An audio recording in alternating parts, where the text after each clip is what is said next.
الحمد لله رب العالمين والصلاة والسلام على سيد الأنبياء والمرسلين أما بعد فأعوذ بالله من الشيطان الرجيم بسم الله الرحمن الرحيم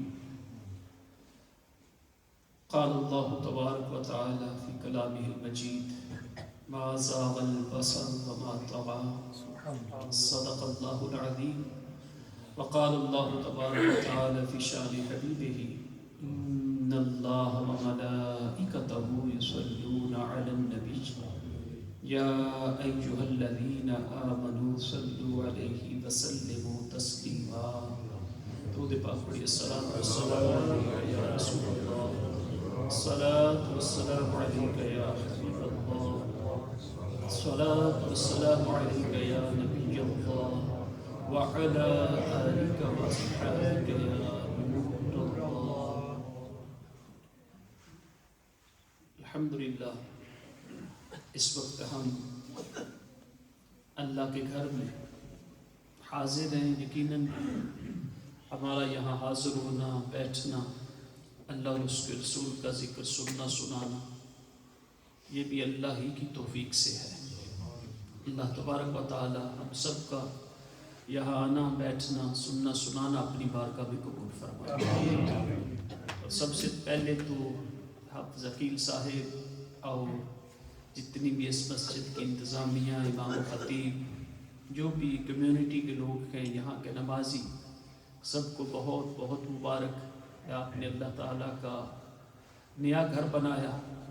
اللہ تبارک و تعالیٰ اس کی عوض آپ کو جنت میں گھر عطا فرمائے اور آپ کی کاوشوں کو اللہ تعالیٰ قبول فرمائے اور اس مسجد کو، ادارے کو اللہ تبارک و تعالیٰ اسلام کا قلعہ بنائے. الحمدللہ آج معراج شریف کے حوالے سے یہ پروگرام، اجتماع، جلسہ ہے اور اس کے ساتھ ساتھ مجھے بتایا حضرت نے کہ ایک بچے کی دستار فضیلت ہے، حافظ بنا ہے، تو اس کی بھی مبارکباد. یقیناً یہ بھی اللہ کی توفیق ہی سے ہے اور بہت بڑی نعمت ہے جس کو اللہ تعالیٰ عطا فرما دے. یہ بھی اس کا فضل ہے. اللہ تبارک و تعالیٰ اس بچے کو بھی دین پر، اس کے حفظ پر، اور جو حفظ کیا قرآن اس پر عمل کرنے کی توفیق اور استقامت عطا فرمائے. اب ابھی تھوڑی دیر پہلے معراج شریف کے حوالے سے بہت خوبصورت گفتگو سن رہے تھے جو آقا علیہ السلام کا سفر معراج ہے. اسے بیان کرنے کے لیے ہم سفر سے تعبیر کرتے ہیں، ادروائز علماء نے اس میں بھی تقسیم بیان کی ہے کہ یہ حضور علیہ السلام کا سفر نہیں، سیر تھی.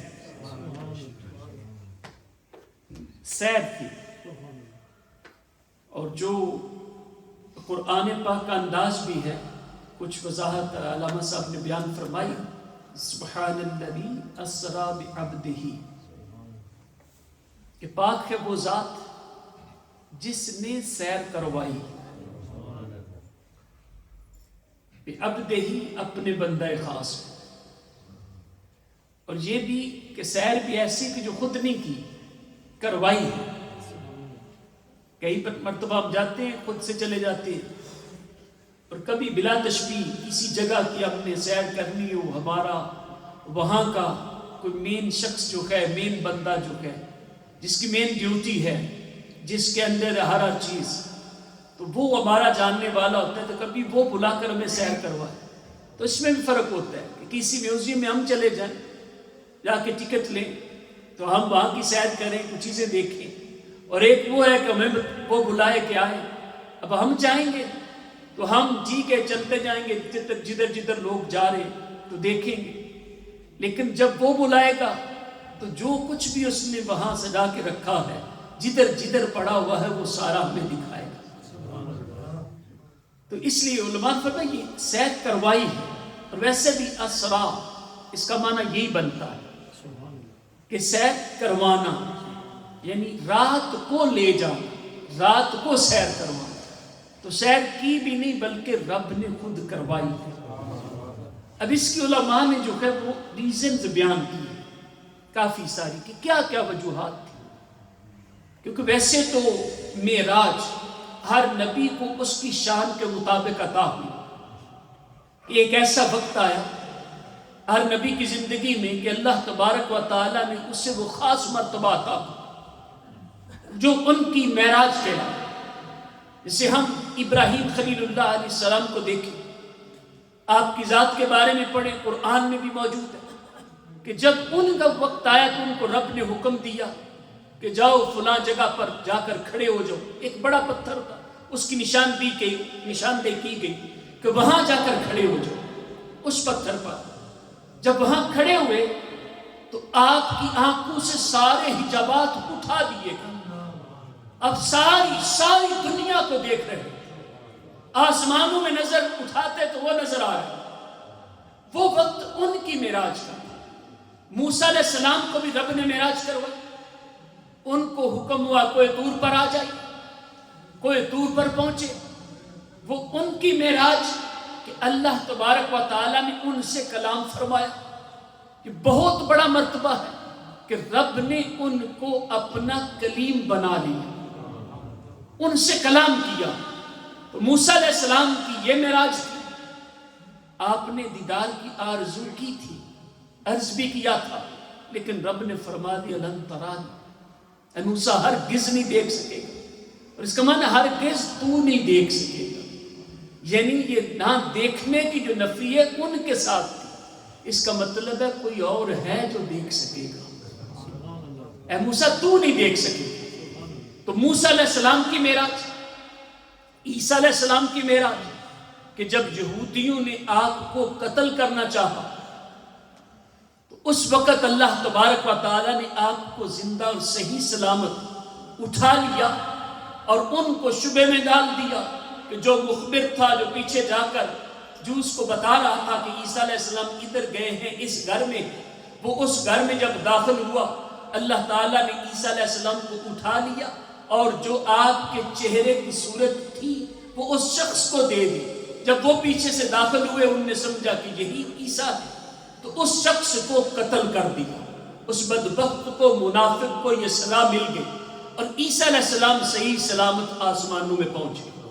تو یہ ان کی معراج تھی۔ اب اس کے بعد ہمارے آقا صلی اللہ علیہ وسلم کی معراج کا وقت آیا۔ اب دیکھیں موسیٰ علیہ السلام طور پر جا کر رب سے ہم کلام ہوتے ہیں، کلام کرتے ہیں۔ عیسیٰ علیہ السلام آسمانوں میں پہنچتے ہیں اور ہمارے آقا صلی اللہ علیہ وسلم کی جب باری آتی ہے، جس طرح ہر وصف میں، ہر صفت میں، ہر کوالٹی میں، ہر مقام و مرتبہ میں اللہ تبارک و تعالیٰ نے ان کو جدا رکھا ہے، تو معراج بھی جدا رکھی ہے کہ کوئی طور پہ، کوئی چرخ پر، یہ عرش سے پار سارے بالاؤں سے بالا رہی بالائی دوست۔ کوئی دور تک پہنچا، کوئی چرخ آسمانوں کو کہتے ہیں، تو عیسیٰ علیہ السلام آسمانوں میں پہنچے، یہ عرش سے پار کہ ان کی معراج جب ہوئی تو عرش سے بھی پرے ہو آئے، عرش سے بھی پرے ہو آئے، آنا جانا میرے حضور کا۔ یہ حضور صلی اللہ علیہ وسلم کی معراج ہے۔ اس لیے جب اللہ تبارک و تعالیٰ نے ہر معاملے میں ان کو جدا رکھا ہے تو ان کی معراج بھی سب سے جدا رکھی۔ تو ایک تو یہ کہ ہر نبی کو معراج عطا ہوئی، اس لیے جو صفت، جو خوبی رب نے اوروں کو عطا کی دوسرے انبیاء کو دی، اپنے محبوب کو دینی تھی، بلکہ بدرجہ اتم وہ ہر خوبی آپ کو عطا کی، اس لیے معراج ہوئی۔ ایک اور وجہ جو ہے بڑی خوبصورت، حضرت عثمان بن حسن بن احمد الخوبری رحمت اللہ تعالی علیہ درۃ الناصحین میں یہ بیان فرمائی ہے، کہتے ہیں کہ جو زمین اور آسمان ہے، زمین و آسمان، اس کی ارتھ اینڈ ہیونز، تو ان کے آپس میں ڈیبیٹ ہوگی۔ اب زمین نے کہا کہ میں بہتر، آسمان نے دعویٰ کیا کہ میں بہتر ہوں۔ اب جب دونوں طرف کلیم ہو تو پھر کوئی ایویڈنس آرگومنٹ دلائل دینے پڑتے ہیں۔ تو زمین نے آسمان کو کہا کہ انا خیر منک لأن اللہ تعالی زیننی بالبلاد والبحار والاشجار والانہار والجبال وغیرہا، کہا کہ میں تجھ سے، آسمان کو کہا تجھ سے بہتر ہوں، دیکھ میرے رب نے مجھے شہروں سے سجا دیا، مجھے سمندروں سے سجا دیا، درختوں کے ساتھ سجا دیا، پہاڑوں کے ساتھ میری سجاوٹ کر دی ہے، تو کتنی خوبصورت ہوں میں، اس لیے میں تجھ سے بہتر ہوں۔ وقالت السماء انا خیر منک لأن الشمس والقمر والكواكب والافلاک والبروج والعرش والکرسی والجنت فیجا، تو آسمان نے کہا کہ نہیں، میں بہتر ہوں، اس لیے کہ تجھ میں یہ اگر سجاوٹیں ہیں تو سن، یہ سورج، یہ چاند، یہ ستارے، یہ افلاک، یہ بڑے بڑے برج، اور جنت بھی مجھ میں ہے، میرے اوپر ہے، تو میں تجھ سے بہتر ہوں۔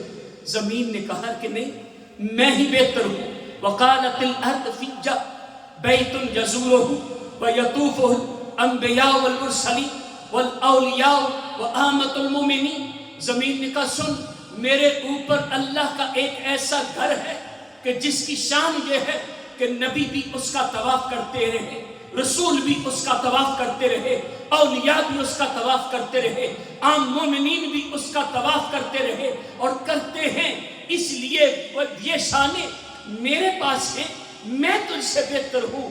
آسمان نے کہا کہ نہیں، وقالت السماء انا خیر منک، کہ میں تجھ سے بہتر ہوں۔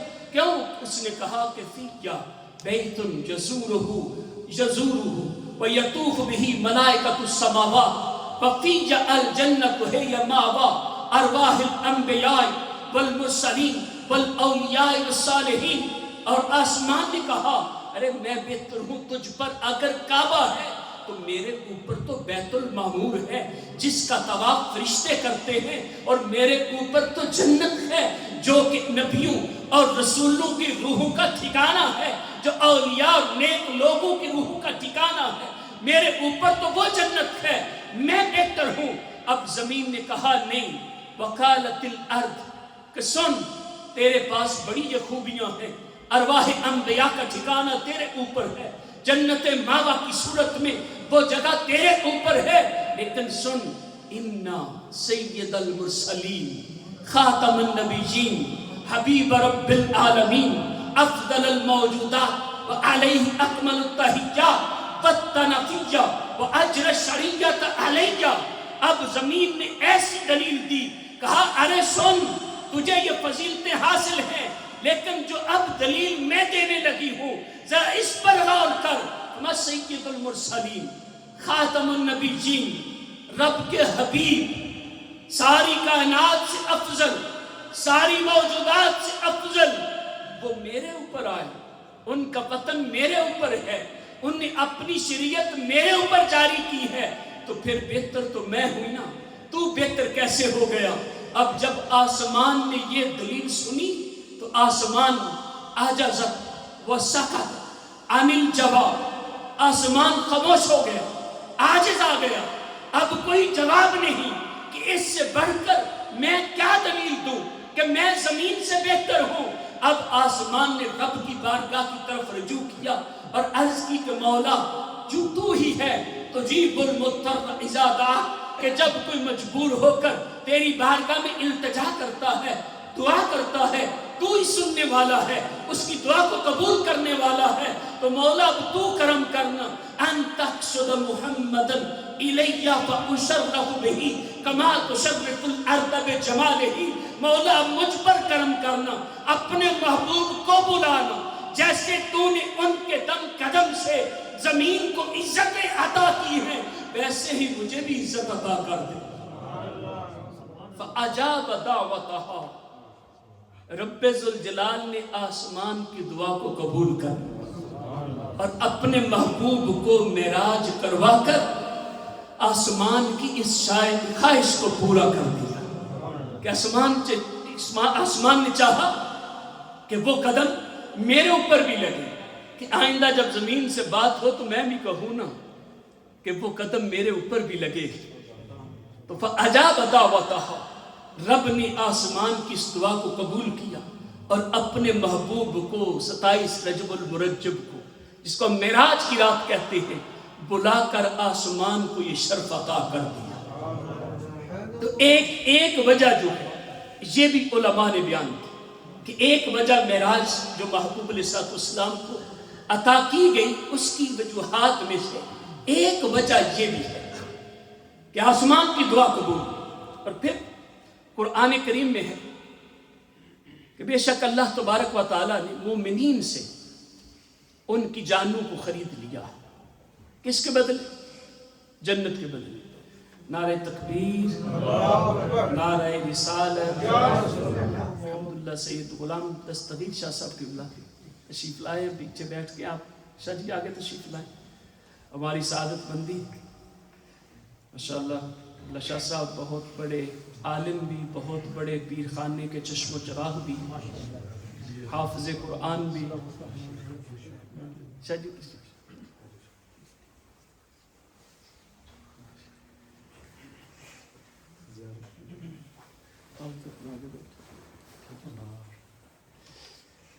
تو اللہ تبارک و تعالی مومنین سے ان کی جانوں کو خرید لیا ہے. کس کے بدلے؟ جنت کے بدلے. اور یہ سودا کس کی وساطت سے ہوا؟ Who is in between؟ مومنین تو بیچنے والے، رب ذوالجلال خریدنے والا ہے. اور کس کے ذریعے سے یہ سودا ہوا ہے؟ وہ ہمارے آقا کی ذات ہے. تو حضور علیہ الصلوۃ والسلام نے مومنین کو تو دیکھ لیا، ان کے جان و مال کو بھی دیکھ لیا کہ جس کو رب نے لے کر اس کے بدلے ان کو جنت دی ہے اور دینی ہے. تو ایک طرف کا سودا تو دیکھ لیا، تو جو اس کا عوض ہے وہ بھی رسول اللہ صلی اللہ علیہ وسلم کے توسط سے طے ہوا. تو اس لیے وہ بھی دیکھنا تھا کہ جس کے بدلے جان و مال مومنین کے رب نے خریدے ہیں، تو وہ جو اس کا عوض اور بدل ہے وہ بھی دیکھو.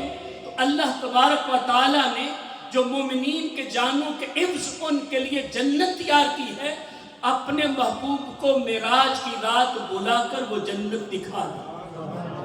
کہ محبوب یہ ہے تیرے غلاموں کے لیے، یہ ہے تیرے امتیوں کے لیے، جس کو میں نے ان کی جانوں کے عوض تیار کر رکھا. تو حضور علیہ الصلوۃ والسلام کی معراج ایک ریزن جو ہے یہ بھی بیان ہے. اور پھر یہ کیسی سیر، کتنی خوبصورت سیر کہ جس کا ذکر اللہ تبارک و تعالیٰ نے کتنی خوبصورت پیرائے میں کیا، کتنے اعلیٰ درجے کے ساتھ کہ سبحان الذی اسری بعبدہ. میں بہت ڈیٹیل میں نہیں جاتا، علامہ صاحب نے بہت خوبصورت گفتگو فرمائی، بس کچھ اس کے حوالے سے چیزیں عرض کرتا چلوں کہ قرآن جو کہ یہ علوم کا خزانہ ہے. امام علیہ سنت نے ایک بزرگوں کے بارے میں لکھا، وہ دعویٰ کرتے تھے کہ ہر آیت کے 60,000 میننگز تو میں جانتا ہوں. اس سے آگے کیا سمندر ہے، اوشنز آف نالج، اس کا مجھے بھی نہیں علم. 60,000 میننگز. ہمارے حضور غوث پاک جب تفسیر بیان کرتے تھے تو 40 تفاسیر بیان کرتے تھے ایک آیت کی، جس کو جتنا رب نے علم عطا کیا. تو قرآن ایسا علوم کا خزانہ ہے، ایک ایک لفظ پر علماء نے کتابیں لکھی، اتنا گہرا علم ہے. تو یہ بھی جب معراج کا واقعہ بیان ہوتا ہے تو ہر لفظ پر علماء نے گفتگو فرمائی ہے. سبحان الذی اسری بعبدہ، جہاں حضور علیہ الصلوۃ والسلام صفت عبدیت کو ذکر کیا. اور یہ یاد رکھیں، ہم ویسے ذکر کریں کہ فلاں عبد ہے، فلاں رسول ہے، فلاں نبی ہے، تو بالکل سمجھ میں آتا ہے کہ جو سب سے بیسٹ ہے وہ تو نبی کا یا رسول کا ٹائٹل ہوگا. اب تو ایک غلام کو کہتے ہیں، بندے کو کہتے ہیں، لیکن نبی کے حق میں، کسی بھی نبی کی اس کی ذات کے حق میں، اس کی صفت رسالت سے صفت عبدیت اعلیٰ ہوا کرتی. صفت عبدیت ان کے اپنے حق میں، ان کی صفت رسالت سے اولا اور اعلیٰ ہوتی ہے۔ اس لیے اور علماء نے فرمایا یہ معراج کی رات حضور علیہ الصلوۃ والسلام کی زندگی کے جتنے بھی اوقات ہیں یہ اشرف الاوقات تھا، سب سے شرف والا، آنر والا، عزت والا، مرتبے والا، سب سے اعلیٰ وقت تھا۔ اس لیے اللہ تبارک و تعالیٰ نے اپنے محبوب کے لیے اعلیٰ صفت کا ذکر فرمایا، اسریٰ بعبدہ، تو عبد اپنے بندے، صرف عبد بھی نہیں، جہاں بھی علماء نے بات فرمائی، فرمایا یہ کمال ہے۔ عبد ویسے تو ہر چیز عبد ہے اور ہر کوئی کہتا بھی میں اللہ کا عبد ہوں، لیکن اس عبد کا معاملہ جدا ہے جس کو رب کہے کہ یہ میرا بندہ ہے۔ تو بے عبد ہی صفت عبدیت کے ساتھ کہ اپنے بندہ خاص کو راتوں رات سیر کروائی، رات کے مختصر سے حصے میں، تو صفت عبدیت نبی کے حق میں اعلیٰ اور اولا ہوتی ہے، اس لیے اس کا ذکر فرمایا۔ اور پھر امام رازی لکھتے ہیں کہ حضور علیہ الصلوۃ والسلام نے خود چاہا، جب رب کی بارگاہ میں تھے آقا علیہ الصلوۃ والسلام معراج کی رات، تو رب ذوالجلال نے فرمایا کہ محبوب بتانا یا محمد بما اشرف، کہ محمد فرمائیے آج آپ کہیے کون سا شرف عطا کرو، کون سا ٹائٹل دو۔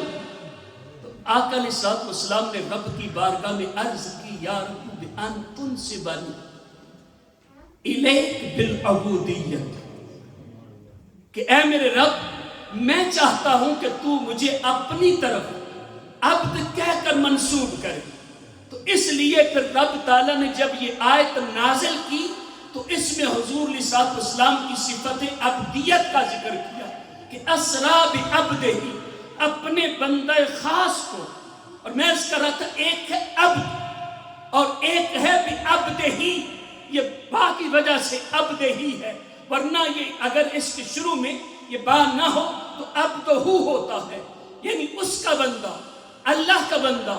تو جس ایک عبد ہے اور ایک عبدہ ہے، اس پر بھی علماء نے لکھا، فرمایا عبد ہر کوئی کہتا ہے، کمال یہ ہے کہ جس کو رب اپنا بندہ کہے، فرمایا فرق یہ ہے کہ عبد جو ہے وہ رب کے فضل و کرم کا ہر وقت منتظر رہتا ہے، اور عبدہ کی شان یہ ہے کہ وہ معراج کی رات ام ہانی کے گھر بستر پر لیٹا ہو تو جبریل امین کو رب بھیجتا ہے، وہ اٹھا کر قدم چوم کر وہ عرض کرتا ہے اے محبوب اٹھئے، ان ربک لمشتاق الیک، اے محبوب اٹھئے، آپ کا رب آپ سے ملاقات چاہتا ہے۔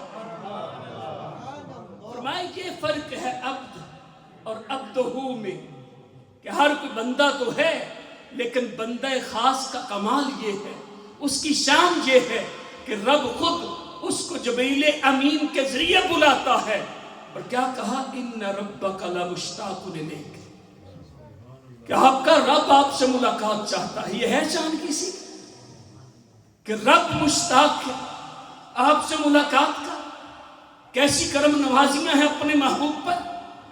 تو اس لیے بھی عبدہ ہی، اور پھر قرآن پاک میں آپ دیکھیں تو جہاں انبیاء کی عبدیت کا ذکر ہے نا، اور نبیوں کو بھی عبد سے تعبیر کیا، ذکر رحمت ربک عبدہ زکریا، تو عبدیت بھی اور نام بھی، وذکر عبدنا ایوب، ہمارے بندہ خاص ایوب کو یاد کرو، وذکر عبدنا داؤد، اور یاد کرو ہمارے بندے داؤد علیہ السلام کو۔ تو عبدیت کا بھی ذکر اور ساتھ نام بھی ہے، لیکن یہاں کمال کیا ہے کہ صرف عبدیت ہے، نام کا ذکر نہیں۔ سبحان الذی اسریٰ بعبدہ، تو عبدیت کا ذکر، آگے محمد نہیں لکھا ہوا، احمد نہیں لکھا ہوا، نام نہیں لکھا ہوا، صرف عبدیت۔ حضرت زکریا کا ذکر ان کی عبدیت کا کیا، نام زکریا بھی ذکر، حضرت ایوب علیہ السلام کی عبدیت کا ذکر، ساتھ ان کا نام بھی ذکر، حضرت داؤد علیہ السلام کی عبدیت کا ذکر، ساتھ ان کا نام بھی ذکر. مفسرین نے فرمایا یہاں بھی کمال ہے، حضور علیہ الصلوۃ والسلام کی شانوں کا یہاں بھی اظہار ہے. ہر نبی جو ہے وہ فنائیت کے مقام پر ہے، وہ ذات خدا میں فنا ہے، لیکن وہ فنائیت کا مقام بھی جو حضور نبی اکرم صلی اللہ علیہ وسلم کو حاصل ہے وہ کسی اور کو حاصل نہیں. ہر نبی کی ذات خدا میں فنا ہے، لیکن جو فنائیت کا مقام ذات محمد کو ہے وہ کسی اور کو نہیں. کہ ہر نبی ذات خدا میں فنا لیکن نام پھر بھی باقی، لیکن یہ ہستی کہ خود ذات خدا میں فنا، نام بھی باقی نہیں، نام بھی ذات خدا میں فنا ہے. تو حاشیہ شیخ زادہ میں وہ لکھتے ہیں اسی کی طرف اشارہ کرتے ہوئے، فرمایا یہی وجہ ہے وَمِنْ هُنَا يَقُولُ كُلُّ نَبِيٍّ يَوْمَ الْقِيَامَةِ نَفْسِي نَفْسِي بِبَقَاءِ وَجُودِهِ وَهُوَ يَقُولُ أُمَّتِي أُمَّتِي لِفَنَاءِ وَجُودِهِ. فرمایا یہی وجہ ہے کہ ذات محمد تو ذات خدا میں فنا، لیکن یہاں نام محمد بھی ذات خدا میں فنا. فرمایا قیامت والے دن یہی وجہ ہے کہ اور انبیاء کو بھی فنائیت کا مقام حاصل ہے، لیکن وہ نہیں، کچھ نہ کچھ بقا ہے. اس لیے قیامت والے دن وہ کہیں گے نفسی نفسی، کہ آج مجھے میری جان کا خوف ہے. لا اسألک الجون، اور کوئی مجھ سے سوال نہ کرو، صرف اپنی جان کی فکر ہے. ہر نبی کہے گا نفسی نفسی، اس لیے کہ فنائیت ہے لیکن کچھ بقا بھی ہے. اور محبوب کی شان یہ ہے ایسے ذات خدا میں فنا ہے کہ اپنی جان کی فکر ہی نہیں ان کی زبان پر رٹ ہوگی، لیکن یہ کہ امتی امتی امتی، اپنے امتیوں کی خیر مانگیں گے. کیوں؟ اپنی ذات کی فکر ہی نہیں، کیونکہ وہ ذات مکمل طور پر ذات خدا میں فنا ہو چکی. اس لیے اپنے لیے امتی کے لیے کہیں گے، کیونکہ ذات محمد بھی ذات خدا میں فنا اور نام محمد بھی ذات خدا میں فنا ہو چکا. وہ مقام ہے فنائیت کا. فرمایا اس لیے اللہ تبارک و تعالیٰ نے جب اپنے محبوب صلی اللہ علیہ وسلم کی ابدیت کا ذکر کیا تو ساتھ نام نہیں ذکر کیا کہ یہ فنائیت کامل طور پر حضور نبی اکرم صلی اللہ علیہ وسلم کو حاصل ہے. بہرحال یہ کچھ گفتگو تھی اس آیت کے حوالے سے. آگے حضور نبی اکرم صلی اللہ علیہ وسلم کا جو معراج کا سلسلہ ہے، مسجد اقصیٰ تک جانا، قبلہ مفتی صاحب بیان فرما چکے. پھر مسجد اقصیٰ سے آگے کا جو سفر ہے، جو آگے کی معراج ہے، اور یہ ذہن میں بھی رہے کہ مسجد حرام سے مسجد اقصیٰ تک یہ جو معراج کا، ویسے علماء نے 3 حصے کر کے 3 نام بھی رکھے ہیں الگ الگ، پر یہ ہم مطلقاً معراج کہہ دیتے. تو یہ معراج کا جو حصہ ہے مسجد حرم سے مسجد اقصیٰ تک، اس پر یقین رکھنا، اس کو ماننا یہ فرض ہے. اگر کوئی شخص اس میں ڈاؤٹ کرے اور اس کا انکار کرے وہ کافر ہو جائے گا. اور لوگ کافر ہوئے، ایسے سو کارڈ نام نہاد اس وقت کے ایسے منافق کہ جب حضور صلی اللہ علیہ وسلم نے واقعہ معراج بیان کیا، کہا راتوں رات میں سیر کر کے آیا ہوں، انہیں انکار کر دیا. انہیں عقل پر تولا، کہا کہ یہ کیسے ممکن ہے؟ ابھی آپ سن رہے تھے 40 دن کا سفر تھا، تو 40 دن کا سفر رات کے مختصر سے حصے میں کیسے ممکن ہے؟ جب عقل پہ تولا تو منکر ہو گئے، انکار کیا، مرتد ہو گئے. اور وہ جس کو ابو الحکم کہا جاتا تھا، جو بڑا سمجھدار تھا، جو بڑا وائز تھا، جو بڑا عقل مند تھا، عرب میں جس کی عقل مندی کے چرچے تھے، وہ انکار کر کے ابو جہل بن گیا. اور ہمارے ابو بکر صدیق رضی اللہ تعالی عنہ آقا سے سنے بغیر ابو جہل سے سن کر معراج کے حوالے سے تصدیق کر کے صدیق اکبر بن گئے. تو دیکھیں کتنا فرق ہے. یعنی معراج کے حوالے سے بھی 2 گروپس ہیں, 2 پارٹیاں. ایک انکار والے, وہ ابو جہل کو فالو کرتے ہیں, اور ایک وہ جو تصدیق کرتے ہیں, جو مانتے ہیں, وہ سیدنا صدیق اکبر کے فالو ہیں. اور اس رات جب آقا علیہ السلام واپس تشریف لا رہے تھے تو یہ بات ہوئی بھی, جبریل امین علیہ السلام ساتھ تھے. تو حضور نبی اکرم صلی اللہ علیہ وسلم نے جبریل کو کہا, اے جبریل تو جانتا ہے کہ یہ مکے والے ابو جہل کی پارٹی یہ کتنے بگڑے ہوئے کفار مکہ, تو یہ تو انکار کریں گے, میری تصدیق نہیں کریں گے. وَلَا يُصَدِّقُونِ يَتَّهِمُونِ وَلَا يُصَدِّقُونِ, یہ تو مجھ پر تہمتیں لگائیں گے, جھوٹ باندھیں گے. کیسے ممکن ہے کہ کوئی بندہ جا سکتا ہے رات کے مختصر سے حصے میں اقصیٰ تک 40 دن کا سفر ہے, یہ کیسے؟ تو یہ تہمتیں لگائیں گے, تصدیق نہیں کریں گے. تو جبریل امین علیہ السلام نے کہا, یا رسول اللہ آپ پریشان نہ ہوں, آپ پریشان نہ ہوں. ان اتہمک قومک یصدقک ابو بکر وہو صدیق. یا رسول اللہ پریشان نہ ہوں گے, پریشان نہ ہوں. اگر یہ کفار مکہ انکار کریں گے, تہمت لگائیں گے, آپ پریشان نہ ہوں. آپ کا یار ابو بکر آپ کی تصدیق کرے گا, اور رب نے اسے صدیق بنا دیا. تو تصدیق کرنے والے کون سا مقام لے گئے, اور انکار کرنے والے اسفل السافلین میں چلے گئے. تو یہ ایسا معجزہ تھا کہ جس کا جب بیان ہوا تو کئی سارے منکر ہو گئے. اس لیے کوئی بھی آج بھی کوئی انکار کرے تو ہمیں پریشان نہیں ہونا چاہیے کہ کیسے منکر ہے کہ کلمہ پڑھنے والا انکار کر دے. اس وقت بھی کچھ کلمہ پڑھنے والے انکار کر گئے, مرتد ہو گئے. کیسے ممکن ہے؟ عقل سے بولا کہ کیسے ممکن ہے. اور یہ ان کا انکار, ابو جہل کا انکار, یہی ایسے لوگوں کے منہ پر تھپڑ ہے جو کہتے ہیں یہ خواب تھا. بھی خواب تھا تو ابو جہل کبھی انکار نہ کرتا. خواب تو آج آپ سنا دیں کہ میں رات میں 10 ملکوں سے ہو آیا ہوں, عشاء پڑھ کے سویا تھا, اور میں I went 10 different countries. ٹھیک ہے, I traveled by road. یہ بھی کہہ دیں کہ 10 ملکوں سے آیا ہوں بائی روڈ, جا کے فلاں فلاں شہر میں گیا ہوں, فلاں چائے پی, فلاں کافی پی, فلاں جگہ پہ میں نے کھانا کھایا, اور پھر صبح میں اپنے بستر پر ہی تھا, اور صبح اپنی مسجد میں جا کر جہاں عشاء پڑھی تھی وہیں فجر پڑھی. تو کیا کہیں گے آپ؟ آپ کہیں گے ہاں جاگ آ گئی ہوگی, فجر سے پہلے اٹھ کی ہوں گی. یعنی خواب ہے. فوراً سننے والا بندہ کہے گا کہ یہ سب کچھ تم نے خواب میں دیکھا ہوگا. تو خواب میں کچھ بھی دیکھا ہو, کچھ بھی کہنے, کوئی انکار نہیں کرتا. خواب ہوتا تو ابو جہل بھی انکار نہ کرتا. سرکار بنفس نفیس روح مال جسد, خواب میں صرف روح ٹریول کرتی ہے, لیکن ہمارے آقا صلی اللہ علیہ وسلم روح مال جسد پورے جسم کے ساتھ سیر پر گئے تھے. صرف مسجد اقصیٰ نہیں بلکہ آسمانوں میں بھی, آسمانوں میں صرف نہیں بلکہ سدرۃ المنتہا, بلکہ وہاں تک نہیں, وہاں سے آگے عرش, عرش بھی نہیں, عرش سے پرے ہوا ہے. آنا جانا میرے حضور کا ہے.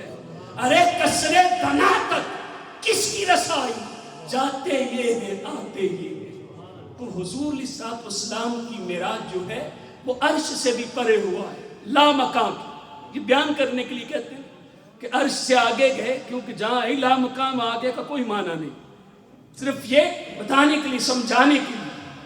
لا مقام اپنے رب کا دیدار کر کے آئے, اپنی آنکھوں سے جاگتے ہوئے, جس کی رب نے تعریف کی, ما زاغ البصر وما طغى, کہ محبوب نے ایسا دیکھا ہے, ایسا دیکھا ہے, ٹک ٹکی باندھ کر دیکھا ہے, ایسا دیکھا کہ آنکھ جھپکی تک نہیں. رب تعالیٰ نے خود تعریف کی اپنے محبوب کے دیکھنے. اللہ تبارک و تعالیٰ ہمیں عمل کی توفیق عطا فرمائے. 6:30 بجے تک کا ٹائم تھا, اتنا ہو سکا بیان کر دیا. اگر کوئی غلطی کوتاہی ہو گئی ہو تو اللہ تعالیٰ معاف فرمائے, اور اللہ تعالیٰ میں حضور علیہ السلام کی شانوں کو سمجھنے کی توفیق عطا فرمائے. آمین بجاہ النبی الامین صلی اللہ علیہ وسلم.